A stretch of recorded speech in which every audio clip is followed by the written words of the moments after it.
but oh, recording, yeah. I have to click OK. Hang on. Okay. But I've worked for a lot of clients now of different budget levels with the social advertising, and it can just be throwing money down a pit, or if you learn like do a bunch of tricks to maximize each ad, even a $50-$100 ad can be impactful. And then if you have 500 to 1,000, you can actually like really make a difference, like a big difference in if you have to sell out a bigger house or whatever, like those kinds of things are really helpful. Because it's really hard to get traction through just organic posting.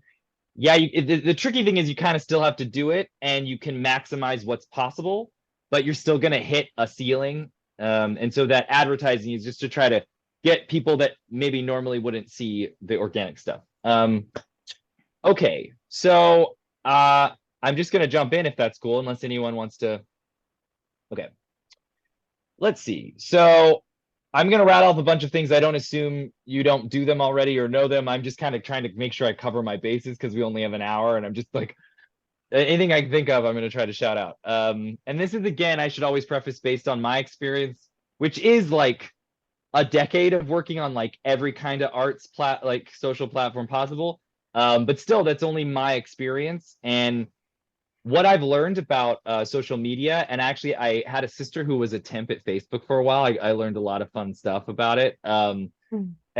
It's all just like a mess and glitchy. So even it's the whole, all these systems are built on dead code, which what that means is like all the different code that's required to create the interface and how these things function and the algorithms. It's too complicated to scrape and put new code in. So they just like add code on top of code. And you don't need to know what that means. But the point is, these systems are very glitchy. The things that they seem to always do one day, the next day you try to do it and it doesn't work. And then the next day it works again. I mean, there's just a million different variables of messiness. And the people, even though these are tech companies, a lot of the people running them are actually not tech geniuses, despite the branding. So these people are working off Google Docs like the rest of us. Like they don't know what's going on. And there's lots of turnover, which is also something important to note. So like no one knows what's going on at any given time because there's never the same people handling the same problems. If people are leaving the company, joining the company, there's a lot. My sister was a temp for 2 years, which is the max you can do, and then they had to fire her because they don't want to hire long term anyway. So I just feel like this is important to know going in. So it's not your fault a lot of the time, like, and it even if something makes sense to do, it may not work and you may have to reroute and try new things and adapt your plans. So these are just some things to think about. Also, it makes me feel better because I'm running into constant variables, like constant new troubleshooting points. So that's important to know. Secondly, in terms of how the algorithms work, yes, even though I've worked for dozens of both artists and arts organizations, the algorithm adapts to your particular behavior, and your audience behavior. So after years of AI learning, the thing that works for one client of mine doesn't work for the next client necessarily because you're too far down a rabbit hole of like what the algorithms think works for your stuff. So again, these are best practices based on a large cross section of experience that I've had. And these are just general tips that I try to use when I'm attacking anyone's social. Okay, so we're going to look at Facebook and Instagram. I'm going to start and mainly focus on Instagram because it seems like kind of the most relevant platform. And I see that Facebook is also kind of maybe an echo a little bit of what Instagram is doing. And when I'll try to point out things that you might want to try differently on each platform. I feel like, Jamie, most of our donors and patrons are on Facebook, to be honest. Instagram, yes, for the dancers, but in terms of people that buy tickets, give money. Yes. And that's true across the board. That's true for everyone. And usually they're older. And Facebook, and it's not just a cliche, like if you look at the actual user demographics, they skew much older, like 40 plus to like 70 something, like and Instagram's a little more millennial-y, which is not even young anymore. As like an elder millennial / zennial / young baby Gen Xer, like it's not even young anymore. Um, so, but they're like, 20s and 30s, I would say are pretty popular. And then you've got like TikTok, which we can talk about if you want. I can leave a little room. Because there are ways to break through on TikTok. So it's a bit of a crapshoot though, and the same content doesn't work the same everywhere necessarily. So you may not be able to just plug and play. But if it's something you want to talk about, I can leave like 5 to 10 minutes. We can talk about it, or depending how fast I ramble, because I might ramble very fast. I've had a lot of caffeine, ready to go. Okay. So, but you're right. And what's great is the better social advertising platform. So I want to talk you through Meta social advertising, which is Instagram and Facebook. But you'll notice that when you create an ad, you can create an ad for Instagram and Facebook, like the same ad that just populates both places because they own both, obviously. Mhm. But the algorithms will always skew to where more action is, and older people respond to ads better than younger people do. And so you'll notice the ads are mainly on Facebook. So even if you try to have them go both. Anyway, that's our next conversation. But yeah, I'm aware of the donor audience. People actually buying tickets are more likely to buy them from Facebook than they are from Instagram. All of this is true. And I'm not saying to disregard Facebook. I just am going to start with Instagram because there's a few things after just a quick scan of your material that I just want to make sure you're capitalizing on in terms of organic reach. Uh-huh. And also accessing, and okay, so I'm of two minds here. Um, Accessing the circle of your dancers and creative collaborators is going to be more impactful on Instagram. Whereas in like maybe your more patrony audience buyers, they're just interested in your company, are probably going to come more from Facebook. So you got to do both, right? But there's little things you can do, and you're already doing some of them. Okay, so first I want to talk, we need to boost your numbers just in like raw generally. Like the having a few thousand just doesn't really cut it anymore, or even a lot of companies have less, or a lot of individuals, it's like hard to crack 1,000, which this is how hard it is to even, and I don't mean like mindless automaton fake followers. I mean like how do we scrounge up the people that are, because what I find is the arts world, and especially like even something like NYC dance, it's so the word incestual came to mind, but that's maybe a little inappropriate, but like it's a lot of dancers going to see dancers dance. Like it's very there's a word I'm looking for, insular. That's the word. Mhm. Different I word. So first, I don't think your event's a true success if only your friends and family come. Like I have strong convictions about that. But you definitely want to make sure you're not leaving them behind. Like you need to make sure every time you post, you're accessing that like inner circle, like that 6 degrees of separation, if you will. And one thing you can do, which I do right away whenever I have a new client, or I need to ramp up for a new event, I'll start with just boosting the raw numbers of my following of people that are actually know me or know someone that knows me, etc., or the client. One way I found is a quick way to do it because I never have time because I'm always being asked to work part-time. Um, is I go to like I'm on your Instagram page and I go to tagged. There's like a post, a reels, and a tagged little like horizontal. You might want to do some of this in real time if you can. So, Gabby, Um, can you bring up the Insta?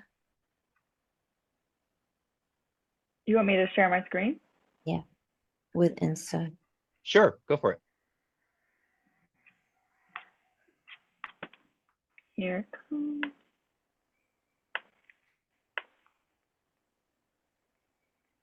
Okay, so yeah, you can see down here you've got posts, reels, saved. You've got saved and tagged. So if you click on tagged, which you have, well, I'm surprised you don't have more Hmm. people tagging you. So that might be first something to talk with your dancers about, or anyone you're working with, whether that's like the lighting designer posting beautiful shots of your performance, or anybody that's related to you.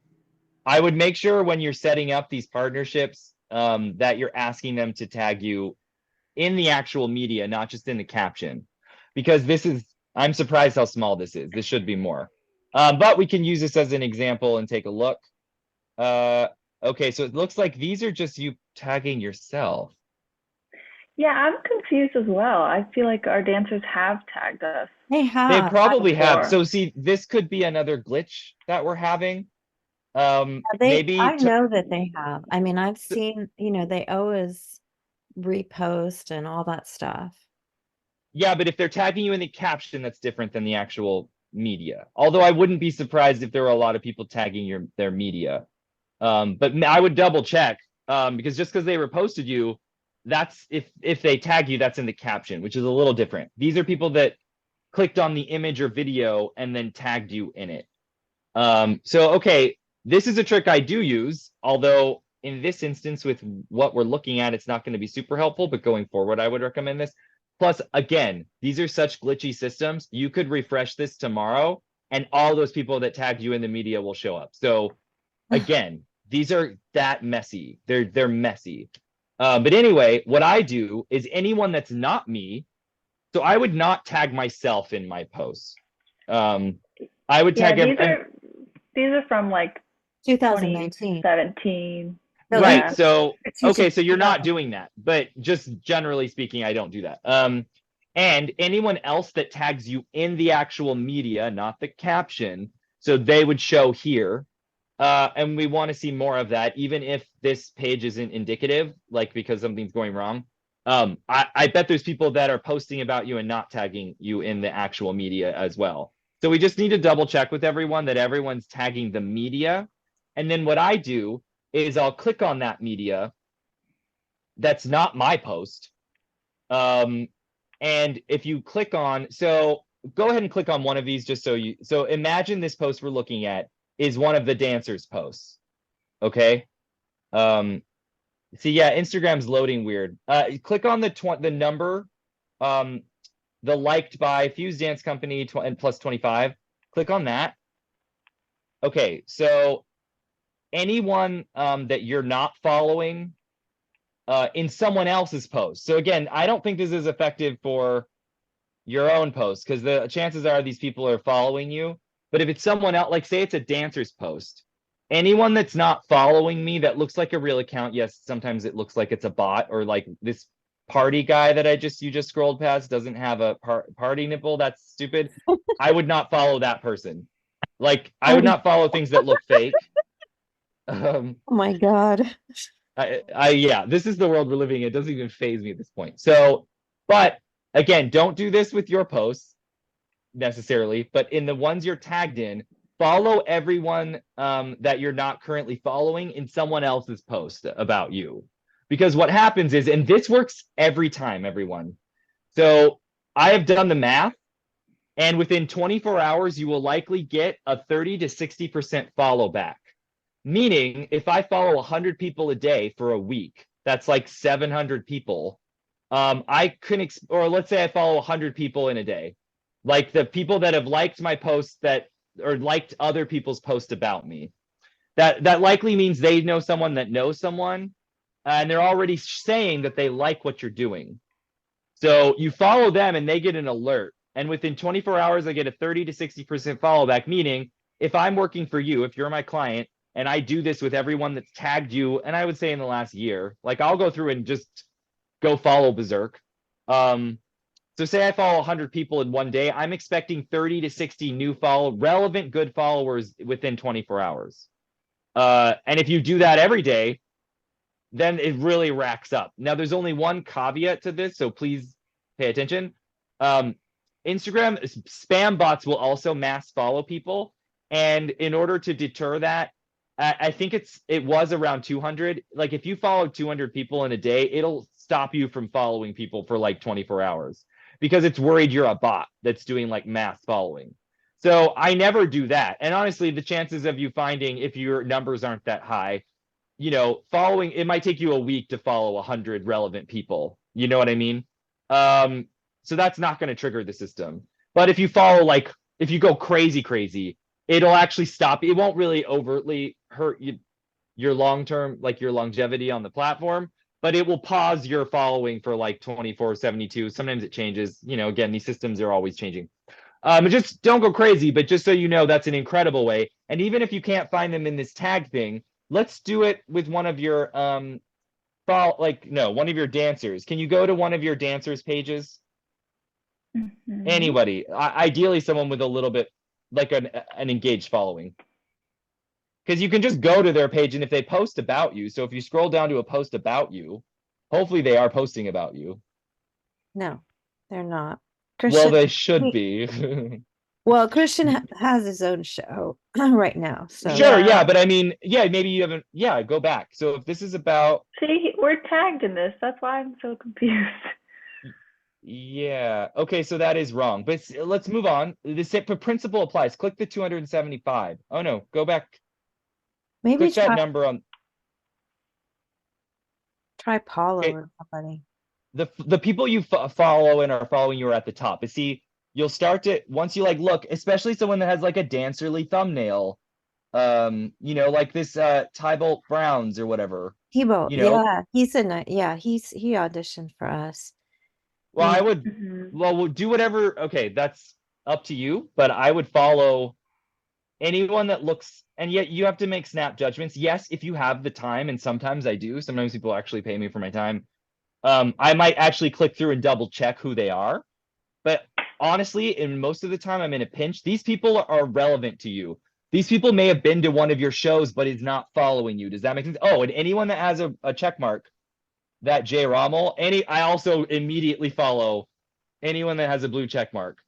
Um, and so I'll go through and just do this sometimes for a half an hour, and you'd be surprised, A, how many relevant people you follow, and then B, again, it's like around 24 hours. It's basically like the next time those people go onto Instagram, they get a little alert and they're like, oh yeah, that's the company Christian Dance is for. Oh yeah, I love them. Do you know what I mean? Like it's the Mhm. most relevant followers, and it's the only way I have found you can grow your following like authentically and quickly. It's the only way.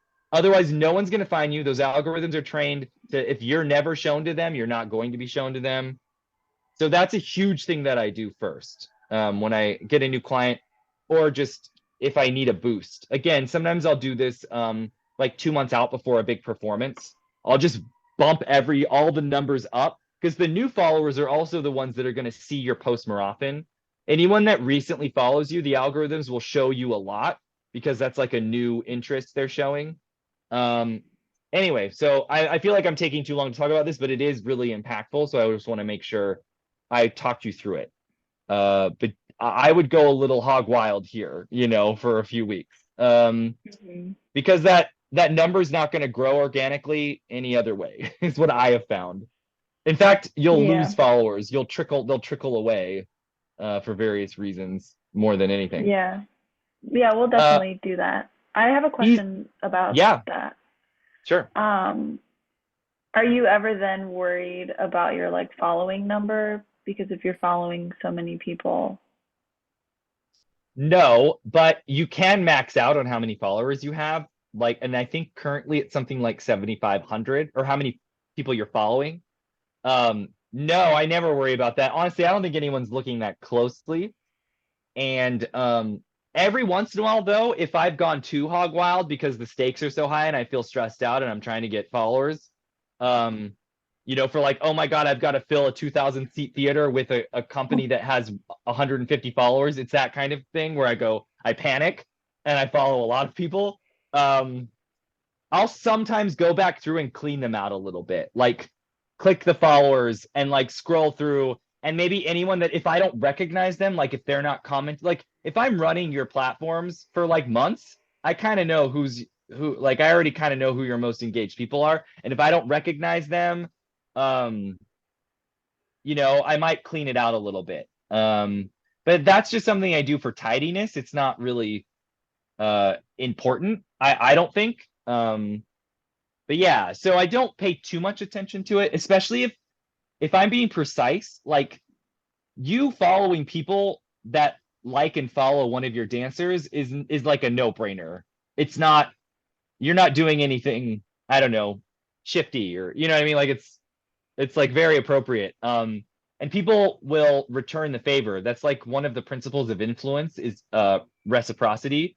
So like if you promote someone else, they're more likely to promote you.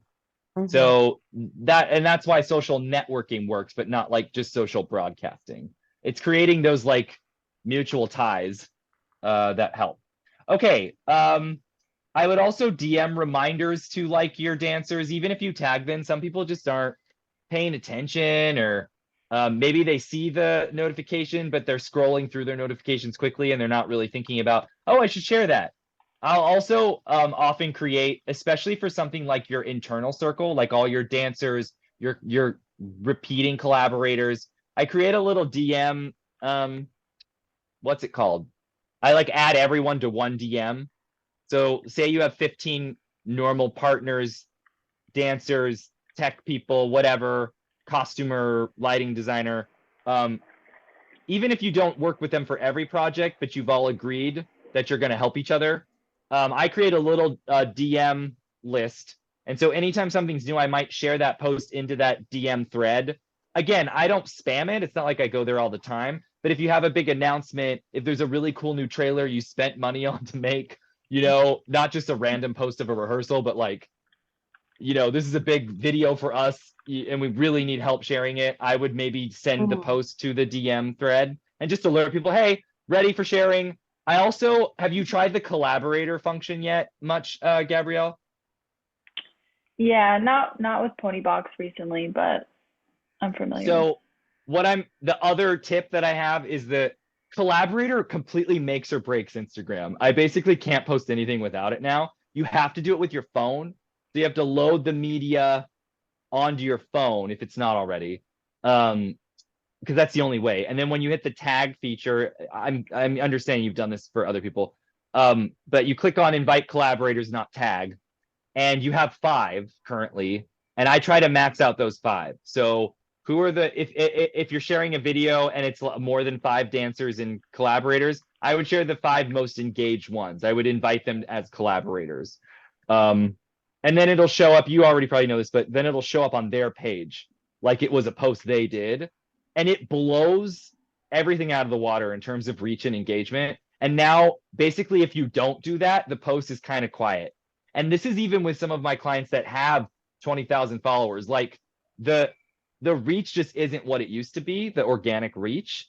Just posting a one-way thing, broadcasting, is not very effective.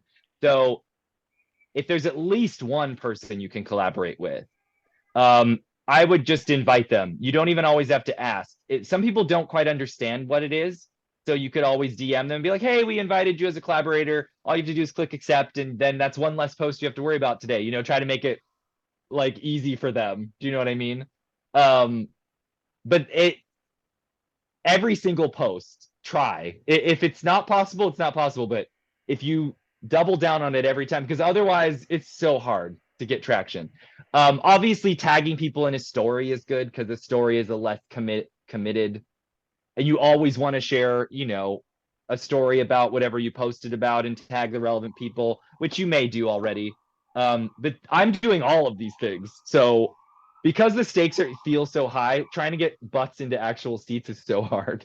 I'll do a video post or whatever, invite all 5 if there's at least 5 people that are relevant to this thing, maybe the grantee, because the grantees want to boast about what they're paying for, and if you have a nicely edited video or like a nice moment or a great editorial shot, photo, so I'll try to use all 5 of those collaborator spots, and then I'll share the post to a story and then tag even more relevant people so that I maximize the sharing potential, because then that reach just blows up. If even people share the story that links to the post, that also is like all the energy is going to that one post, and then it's populating on other channels, but it's all the same reach. So I would say it's like live or die by the collaborator post. And people are hit and miss about whether they accept those. And I think after a while, you kind of figure out who is likely to accept it. And you don't want to like hound anybody, although it is in their best interest. And you all are actually notorious for having really nice media. So it's not even that it looks bad or something, like, and then it's one less thing to post for them because we're all just trying to feed the beast. Usually it works quite well, even if only one of the 5 accept. It just is I can't stress this enough. I don't mean to sound evangelical or annoying about this, but basically Instagram doesn't work for me unless I do collaborator posts. So lean hard into that. Lead hard. Those are some things. I see that you're tagging the dancers in the post, but I would make sure you're tagging the donors too, like LMCC or New York State Council on the Arts. Sometimes they're a little back and forth. Like a lot of the granting organizations are hit and miss on what they share. But I'm always making sure I tag them in it, because the minute they do, they will eventually share it, even if it's just a story. And they have much larger relevant numbers of people that can find you and follow you and be interested in you. Also, the reach of a post, because a lot of those organizations have a lot more following than the individual artists. And that's a broad cross section of definitely relevant potential audiences for Ponybox. So I would make sure to really hit them up hard too on collaborator posts too, and tagging them in the caption and tagging them in the story, because they also want to brag about they have their own people to answer to like show what the money's going towards. And I think Ponybox is a great candidate for getting shares because the media is quite good. Like you have very stylish media, the dancing's very impactful. So yeah, those are all. And again, I don't mean to sound like this, like stating a bunch of simple things, but it's really doing every single one of those things that makes an organic posting schedule work. Otherwise, it's crickets. No one comes to the show. You're like, oh my God, I'm posting every day. I'm so tired of this. It doesn't even help. So you have to use all of these things at once. And I'm using them all at once every day. It's never not doing all of those things. Because and then even still, that post may not hit, but it gives you the opportunity for those posts to really be seen, engaged with, links to be clicked through, yada, yada, yada. Let's see. I'd be interested in, while we're talking about this, if you could, I think it only works on the phone. Let me double check. I'd love to look at your analytics. Oh, maybe there is a view insights on the desktop.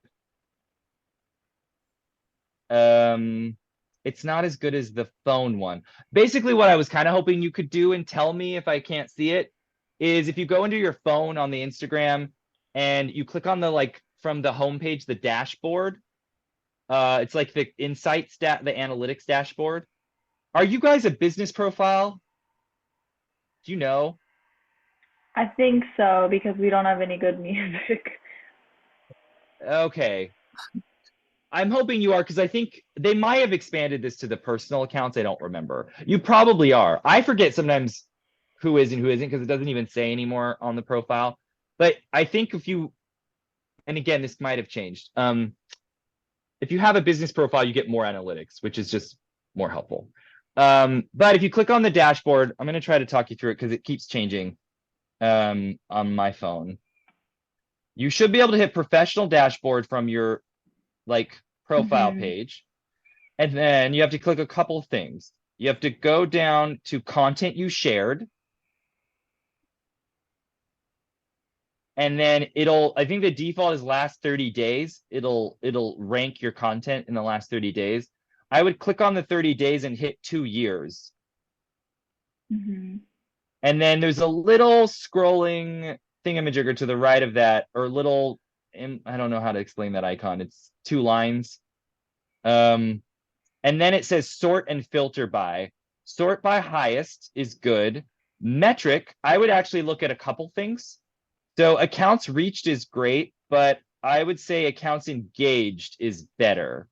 So if you click on that metric, that accounts reach is the default, but accounts engaged, because just because they happen to see you while they were fastly scrolling past isn't quite as meaningful as the ones people stopped and looked at, clicked at, commented, hearted. So I would click on apply. So you're looking at sort by highest, metric, accounts engaged, apply. And then you should see a hierarchy of your very top performing posts in the last 2 years. So I also do this immediately for any new client that I have, because it's hard to keep throwing stuff at the wall and hoping that it sticks, you know? But often if I find you look at it's not even the top 6 or that minimal. Like I'm scrolling through the top, what is that? 30 and seeing, okay, trying to see if I can find any through lines. Like trying to think of an example. Like, selfies with expressive faces, when I'm glancing, are doing better than just like more static images. Or maybe if you start scrolling and you kind of click through, because you can click through and look at each post. Sorry, it's loading. I want to explain. And it'll tell you, or it used to tell you how long if it's a video, how long it is. So like things like how long, if you're looking at your top 30 videos or whatever, how long is that video? And it tells you, yeah. So it'll tell you how many plays, the watch time, average watch time, but that if you can kind of get a sense of the length of the video, if it's a video, what configuration is it in, like that real portrait long format? Are they square? Are they wide? The ratio, how long's the video? What's inside the video? It wouldn't be surprising to me if some of your more athletic dancing, because sometimes we're like showing a small nuanced little hand gesture in a video. Sometimes it's like big jumpy jumps. Sometimes it's like partnering. And sometimes I find if I'm looking at a client, I can tell, and again, it's not always one thing, but you can kind of tell, oh, in this top 30 things, like, oh, there's a lot of jumpy videos, like athletic videos, or oh, they love the partnering. Every time there's like a partnering video, in the top 30 posts, maybe 7 of them look like partnering videos or photos. As long as I try to pull out a couple of key principles and then double down on those for a while and see if that generally helps. So those are things I'm doing right away. And I think a lot of people don't think to do that because we're just trying to get something out, or all we have is this one asset. So we're like, we got to get it out. But if you can be a little more deliberate to where the next time the group has a rehearsal, you're like, oh, whenever there's like those moments that are really athletic, or oh, whenever you see someone start to partner, then you could get that phone out and like make sure you have a bank of them that you can kind of dole out over time. Or easier, you don't have to just post that one video once. I would argue if you give it like 6 months, do a throwback of a post that already did well. You know what I mean? You don't even need to reinvent the wheel. And this is true for, do you guys have you have a YouTube channel by chance? Yeah, we have YouTube. Oh, have you been playing around at all with the, I just blanked, the YouTube shorts? No. You should, because they can break through. They can totally, and you don't have to post videos on your actual like main YouTube page. You'll get audience. They'll also learn about you, know about your events. And I would say YouTube Shorts and TikTok have the most potential to break through.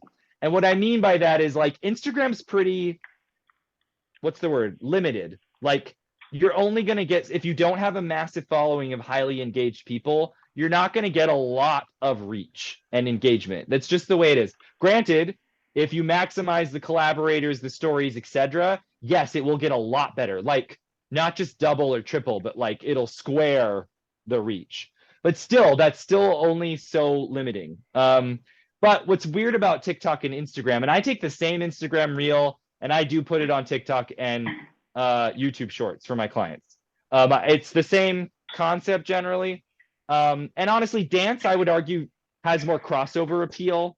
Whereas in like on TikTok, I find it's better to just be less edited and like a person talking to a phone is going to do the best. But dance is kind of the rare thing that is so visually dynamic that it's good in all of those instances. And you don't have to overproduce it. People don't necessarily love like the most professional, like you want the video to not be pixelated, but like you don't necessarily need a lot of bells and whistles on these. But if I would just also, anytime I'm sharing a reel, I'm sharing it to Instagram, Facebook, YouTube, and TikTok. Even if we're not planning to do major work on TikTok or YouTube. You can gain followers. People will also click through to your events. If you do have a larger video you want people to see, you can do a teaser and then link to the full video, because no one's going to find it. Again, YouTube's hard. If you just post like a big video on YouTube, it's not going to get a lot of views, generally speaking. Yes, there are exceptions to that rule. It's not unlike Instagram in terms of reach, but the YouTube Shorts, every once in a while, I'll be working for a client that has no YouTube following, but then all of a sudden, a short will hit, and then there's like 20,000 views, with like lots of engagement and comments and questions, and it doesn't happen every time. This is the same as TikTok. It won't happen every time, but it just has the opportunity. Whereas in Instagram, you're probably only going to go so far. So that's something to think about, and it's the same caption. I like when I'm going on my phone, Gabrielle, to do like the collaborator reel, I'll just take that same Instagram caption, that same thing that's on my phone, pull up YouTube, load it onto the short, copy and paste the caption into the description, and move on with my life. I'm not spending special time on it. I'm just like throwing it out there because things do stick sometimes on those platforms. And if you're interested in trying to get a younger audience, the thing is here, if you guys are still doing a lot of live events, right? Mhm. Right, you're not, yeah. So honestly, you might not have to worry too much about TikTok. TikTok's not totally known for getting people to buy tickets. YouTube totally could. But it's more for just entertainment and visibility, so you can debate that at a later time. I would try to maximize your Instagram and Facebook. And then maybe if you already have a YouTube account that just exists and you have videos there that you still kind of want people to see, but you don't want to put a lot of effort into it, totally try YouTube Shorts. And then it also, you get a little bit more bang for your buck for that media asset, whether it's like a beautiful photo or video. If it doesn't pop off on Instagram, it might on YouTube. And then at least it's like, well, I didn't post it for nothing. That's what I tell myself sometimes. Because sometimes when you put this like amazing video that is doing everything right, you did the collaborator invites, it's like under 10 seconds. It's like a really dynamic little moment. And Instagram just won't celebrate you. The algorithms just don't see it.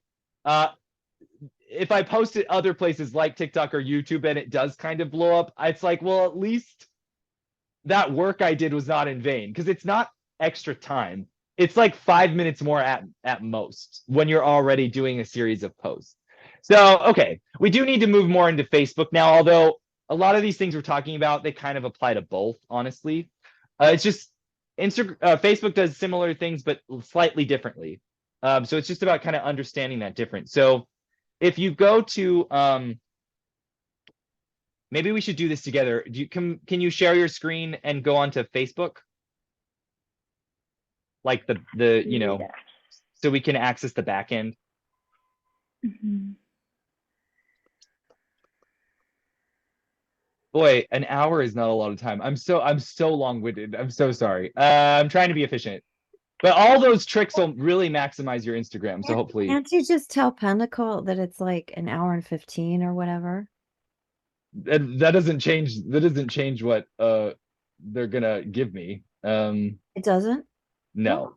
Oh, No, they have like a max amount they can give. oh.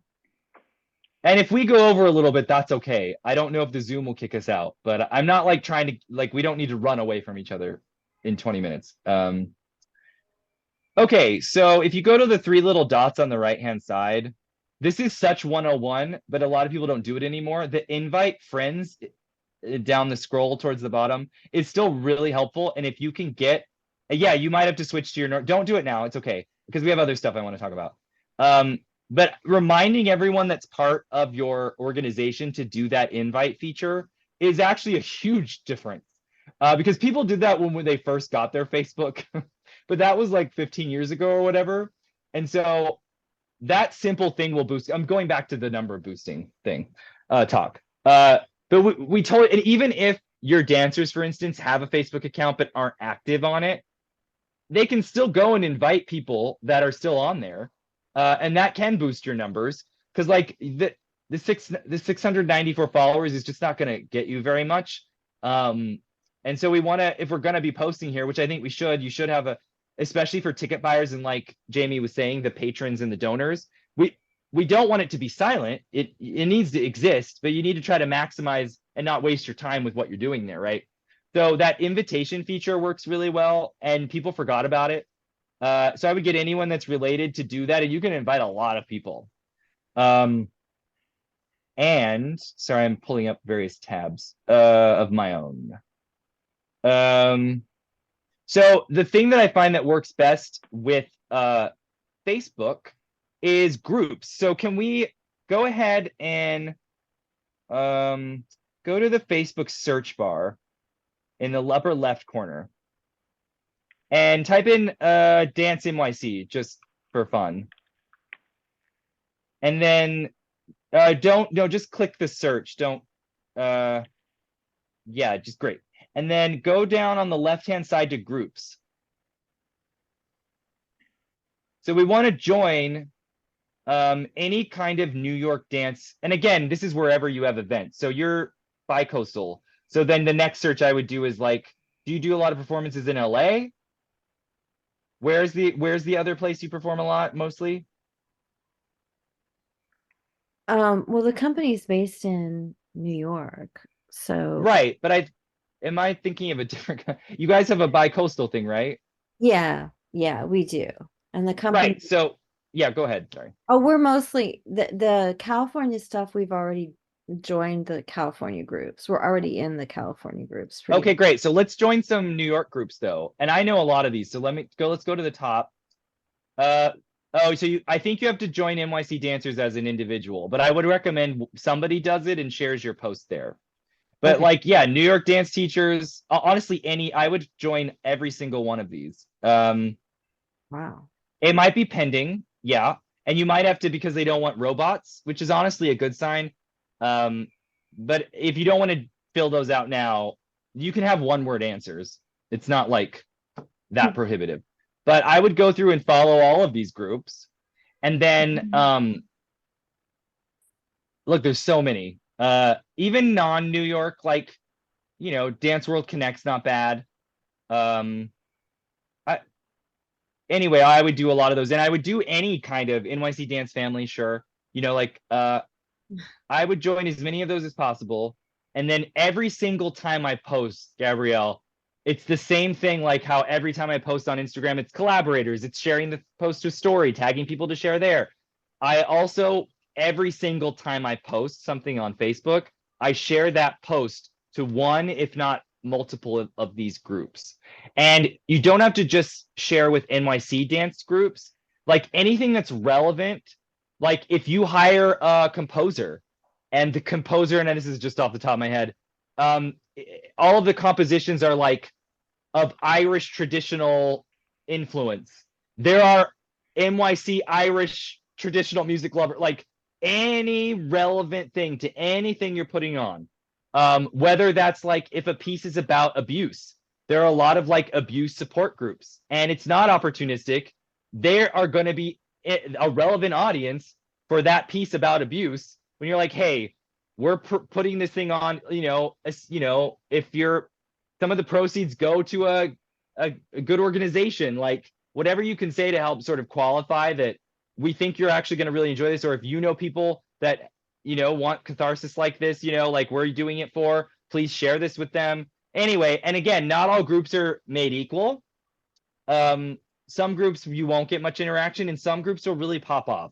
And you never really know based on the fickleness of algorithms and everything, and when you've posted it, and if that group is really active or not, like it kind of varies.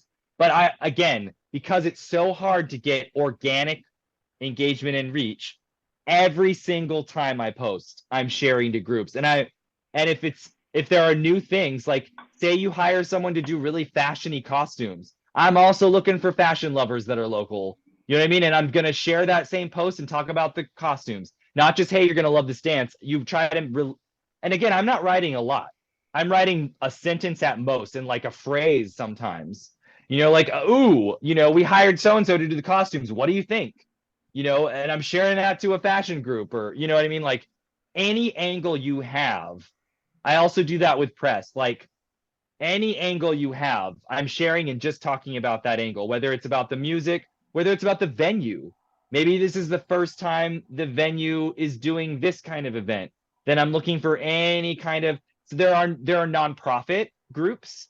Like if you want to just talk about Ponybox as a nonprofit and like your daily grind of a nonprofit, you can totally share that, you know. But every single post I'm posting to groups and multiple groups if I can.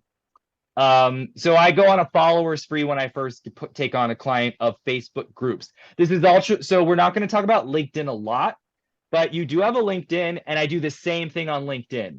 So LinkedIn, the only utility I found with LinkedIn for organizations is groups. So I'll share, it's the same idea. I'll share a post we did on LinkedIn to groups. And again, some groups you have to be an individual, but like, you know, I'll share it as me myself, even if I'm working for a client. Maybe the post that they shared as an organization, I'll share that to a group if it's only letting, you know, humans share, not businesses. But yeah, so as much as I can. And even if it doesn't totally blow up engagement, it'll expand the reach. Oh, and there's one other thing. So anyone that likes your post in that group, this goes back to the following number boost. The only way I found to get new organic followers on Facebook is people will like your posts in those other groups. And it won't be your post from your page, it'll be the post you shared to their group. If you click on the number, let me see if I can find an example. Can you go to your page? I was gonna say we've been posting in some mom groups of about our kids' classes, That's great. but You do that more of might that. take us might take a second to find. So I'll go back to the page. Like, Yeah, but those groups, the mom groups, do more of those. Find more. And it's not even just moms, Gabrielle. I have some clients that do a lot of family programming, and I'm doing like there's a lot of like Flushing Queens parents or Jamaica Queens working families. Like there's like a million iterations of parents, family, and they're divided by interest and they're divided by geography. So like if you know, like there's a Manhattan parents of school children. Like there's a million variations of that. And so I encourage you to take time. It's just like the following on Instagram, they're like going through and doing that targeted following. If you can spend even one day dedicated to just that, to boost up all that reach possibility and those numbers, it will help you a lot. And if you can find one day a week, even better. Or at the end of the month, if you're trying to do a report, sometimes I do it just once a month because I have a monthly report. And I'm just trying to boost the numbers at the end of the month. Sometimes I'll just go through and do some quick follows because I know in like 24, it might be 48 hours, depending, like maybe it's a long weekend.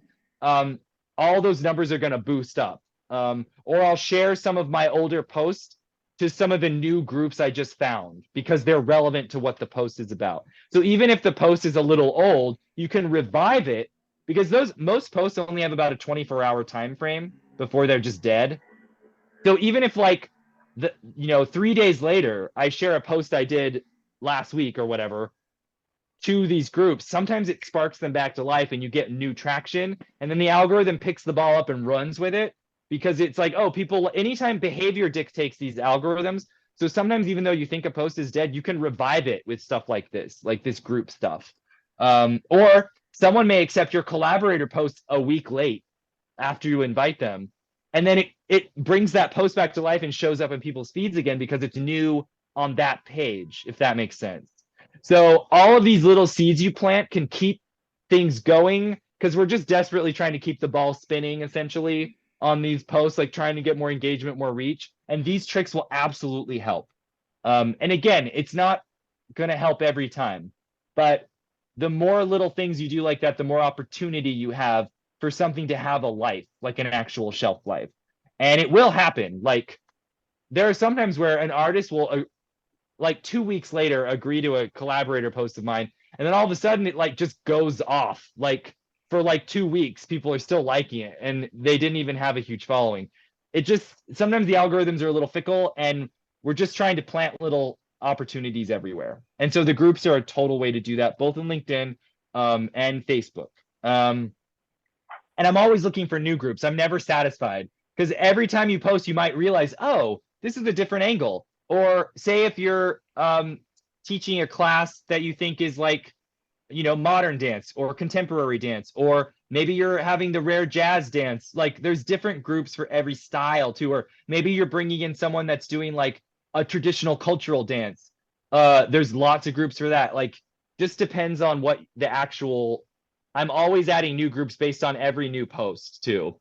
It doesn't mean I go nuts and try to follow a million groups, but like if I'm like, oh, this is a great family program, and I'll double check to see if there's a family in that area that the event's going on at, or something, just to, because yeah, there's so many, and you kind of need to create a lot of numbers with that, because again, they're not all equal. But sometimes you find a little gem that you can always kind of count on too.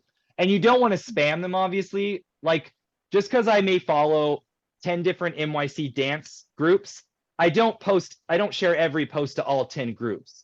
I might share 4 here, and then the next day I do a different post and share it to a different 4, just so I'm kind of spreading things around a little bit.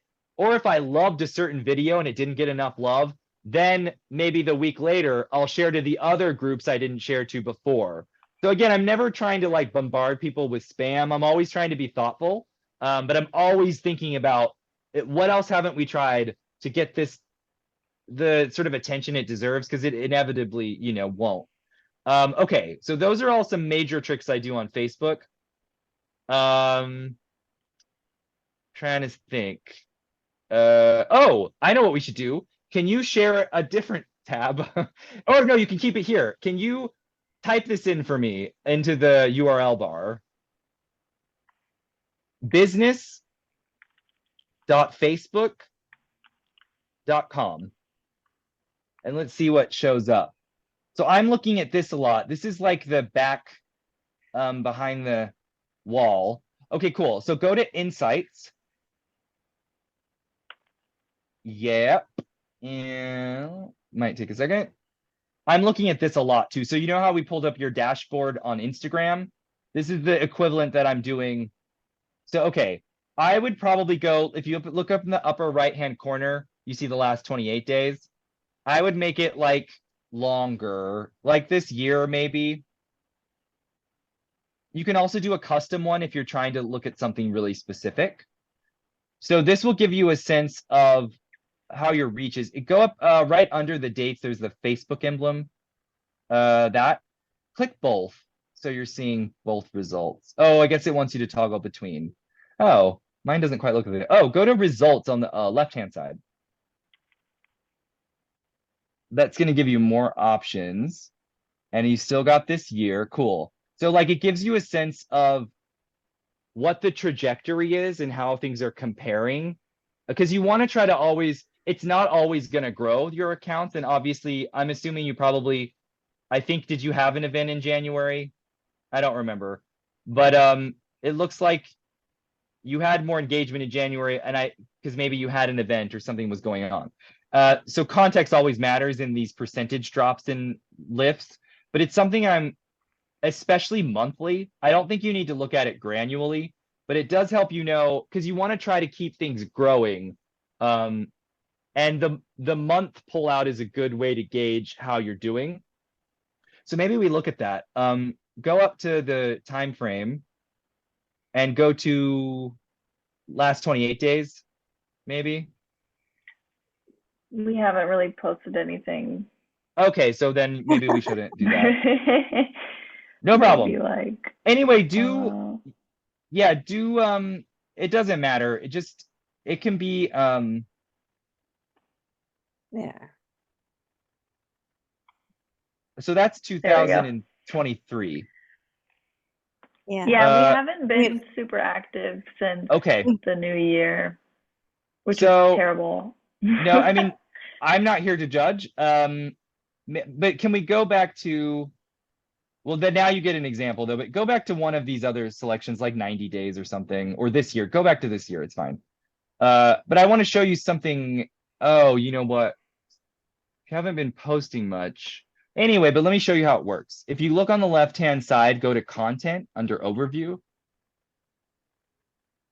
So you can actually arrange, just like we did in Instagram, if you scroll over to the right, like to reach, it's down here a ways. There's a lot to look at. Like, and you click on the upward downward arrows. It'll organize your content by what's performed the best. And that is another way I look at, again, this is including Facebook and Instagram, but you also can look at Facebook specifically and see which pieces of content did the best. And again, I'm trying to look for, and you may notice it's different on Facebook than it is on Instagram. So I make those adjustments to my posts on Facebook and Instagram based on this data. And I think 90 days may not be a good enough amount for you to consider, but you can do a year, too. But you have to do custom for that. But yeah, this year will give you a better indication too. And so I'm doing that kind of digging usually at the end of the month, just to make sure that some clients want me to do it weekly, which I think is a little too intense, but I am revisiting this a lot. So like that 1.6 thousand reach and 2,000 plays, that's clearly good compared to the other stuff.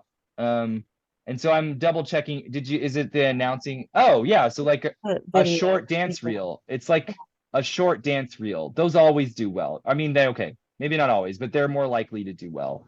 But Mhm. I might note how long that reel is. Do you know what I'm saying? And how much text is being used. I think I saw that one because it's one of your more recent ones. I'm looking at how long that reel was, how much text we did, and you were pretty minimal on the text, which is good.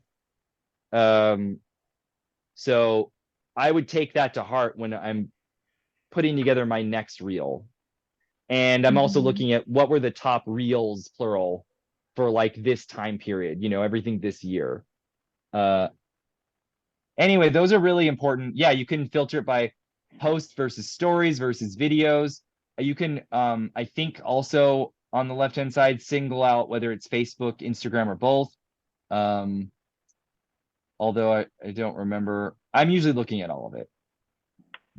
But this is something I'm visiting a lot, and I would encourage you to double check it. Because if you feel like things are getting sluggish and slowing down, you can change tactics. It gives you like a way forward. Okay, well, what has been working in the last year? Do you know what I mean? It helps me a lot. So that's something I do keep track of. Okay, let me see if I had any other notes.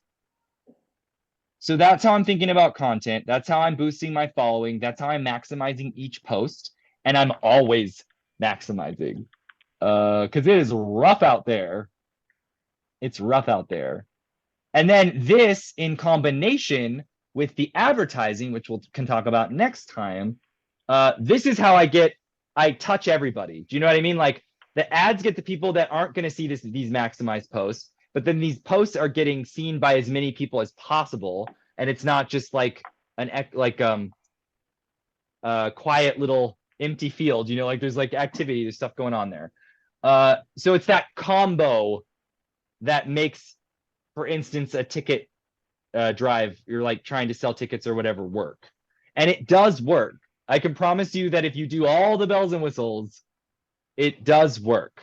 So I think for next time, what I would do is we haven't talked about a date for that, have we? No.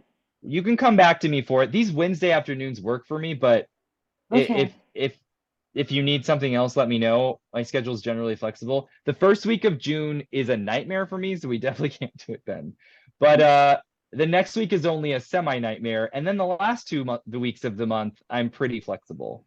There's like festivals and stuff I'm in the deep end on. But there was something else. Oh, I'd love something I would like for the next meeting for us to have ready to go is any kind of email list that you have, whether that's like a constant contact MailChimp kind of thing, have those exported and ready to use, and any kind of donor email list, any kind of sometimes if you're working with a venue, they give you like specific ticketing lists with email addresses. Any, and I mean just anything, even if it's 10 years ago, like anything you can find. Because what I want to do is make some targeted lists and lookalike lists is what they're called, for advertising purposes, because those really make or break the ad campaigns. So anywhere you have email lists, I might have been exaggerating, 10 years is kind of far, but like you could go back the last 5 years, right? Like any ticketing list, any grant, sometimes I don't know, the whatever email list you have, because I could name a million different versions of email lists, but it doesn't have to be just your MailChimpy email marketing list. Any list you've collected, if we could have them all in one place, because I want to talk you through how to make a list or various lists on whatchamacallit, this meta ad platform. And then what we're going to do is make lookalike lists. Those are where the real rubber meets the road. So it'll take all the attributes, behaviors, and interests of the people, the email list that you give me, and it'll create people that are similar to that. People that also probably buy tickets, like dance, like you. They can find a lot of relevant audiences that would never know about you. And then what we do is we create the ads. We target them to the lists of the people that already know you, the lookalike lists, and then a small grouping of interests. And that trifecta is how you sell tickets with advertising. And I want to walk you through one step at a time. Here's what I find works. And then we don't have to launch the ad, but we can talk through how to create variations of the ad. So you're trying different captions. You're maybe trying different videos. You maybe have different images. And we can just talk through that and show you how, because it's really complicated. It's like unnecessarily complicated. Once you get used to it, you'll be fine. But you definitely need to not skip any parts of it that are confusing, and that's why I want to just do it with you. And that might take an hour to create the audiences, create like mock ads, just to give you a sense of what to do. Then you can delete them, but you just need to practice it and try it and see all the different platforms. We'll share the screens. And that is all I think we definitely need to do. Because like I said, it's that combo of stuff. But we can do more. Yeah, we were gonna do a day on press. Yeah. So if we can if we can do June 19th and 26th. Gabby, are Wednesdays okay for you at this time too? That should work. If not those two, then I can definitely do the next two, the 3rd and the 10th. Yeah, but we have to finish by June 30. Oh, then let's do those. Yes.